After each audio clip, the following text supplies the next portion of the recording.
সামাদ, আপনি জানেন দেশের অন্যতম বৃহৎ চালের মোকাম কুষ্টিয়ার খাজানগর। মোটা চাল এবং বাসমতি ও মিনিকেট চালের যে বাজার, সেই বাজারটি মূলত আসলে এই কুষ্টিয়ার খাজানগরের মিল থেকে আসলে নির্ধারিত হয়ে থাকে। এখানকার মিলাররা রাজধানী ঢাকা সহ সারা দেশের বাজারে কিন্তু এই চালের সরবরাহ করে থাকেন। ফলে এই বাজারে চালের দাম বৃদ্ধি পেলে সারা দেশের বাজারের উপরে কিন্তু প্রভাব পড়ে। ইতিমধ্যে কিন্তু চালের দাম বেড়েছে। সব ধরনের চালের দামই কিন্তু আসলে কেজিতে 2 থেকে 3 টাকা পর্যন্ত বাড়িয়েছেন মিলাররা। দাম বৃদ্ধির কারণ হিসেবে মিলাররা বলছেন যে বাজারে ধানের সরবরাহ কম। কাঙ্ক্ষিত ধান তারা পাচ্ছেন না, যে ধান থেকে তারা চাল উৎপাদন করেন। পাশাপাশি যতটুকু পাওয়া যাচ্ছে সেই ধানের দাম কিন্তু বেড়েছে বলে তাদের দাবি। যে কারণে মূলত আসলে চালের বাজারের উপরে প্রভাব পড়েছে। পাশাপাশি তারা বলছেন যে চাল উৎপাদনের খরচ এবং গাড়ি ভাড়া বৃদ্ধির ফলে কিন্তু আসলে সামগ্রিকভাবে চালের বাজারের উপরে প্রভাব পড়েছে।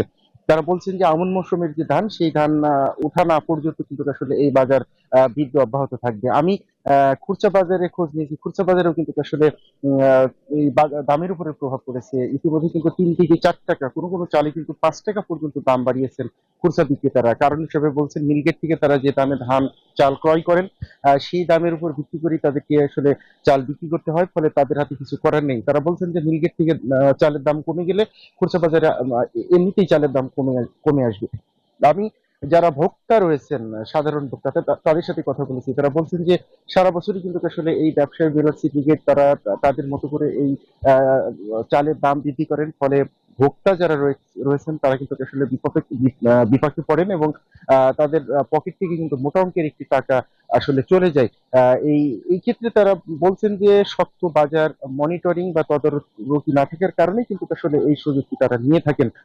তারা বলছেন যে অতি দ্রুত এই বাজারটি নিয়ন্ত্রণে কিন্তু আসলে সরকারের কঠোর পদক্ষেপ নেওয়া জরুরি। আমি কুষ্টিয়ার জেলা প্রশাসকের সাথে কথা বলেছি, তিনি বলছেন যে ইতিমধ্যে কিন্তু বিষয়গুলো নিয়ে মিলার বা ব্যবসায়ী সিন্ডিকেট তারা বারংবার বসেছেন। তারা বলছেন যে অহেতুক বা অযৌক্তিক কারণে কোনোভাবেই চালের দাম বৃদ্ধির সুযোগ নেই। যদি কোনো সিন্ডিকেট এটার সাথে জড়িত থাকে তাদের বিরুদ্ধে কঠোর আইনগত ব্যবস্থা নেওয়ার কথা বলছেন। সামাদ, এই ছিল কুষ্টিয়ার মোকাম থেকে চালের বাজার দর নিয়ে সর্বশেষ।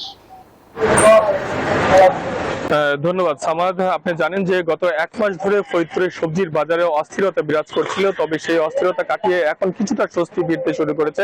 কেননা এই গত একদিন ধরে কিন্তু আমরা দেখতে পাচ্ছি যে প্রতিটি সবজিতেই কিন্তু কেজি প্রতি 10 থেকে 20 টাকা করে কমে বিক্রি হচ্ছে। আজকে যেমন শসা বিক্রি হচ্ছে 50 থেকে 60 টাকা কেজি, যেটা গত সপ্তাহে ছিল কিন্তু 100 টাকা।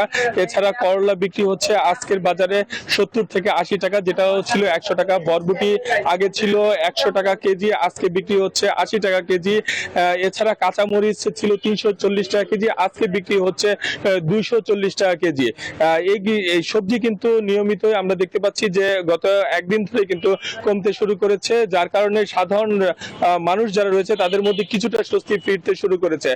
তবে কিছু কিছু সবজি আমরা দেখতে পেরেছি যে এখনো অপরিবর্তিত অবস্থায় রয়েছে। যেমন বেগুন, যে লম্বা বেগুন রয়েছে সেটি 100 টাকা কেজি ছিল, সেটা 100 টাকায় রয়েছে, এবং গোল বেগুন যেটা 160 টাকা ছিল সেটা কিন্তু 160 টাকা কেজিতেই বিক্রি হচ্ছে।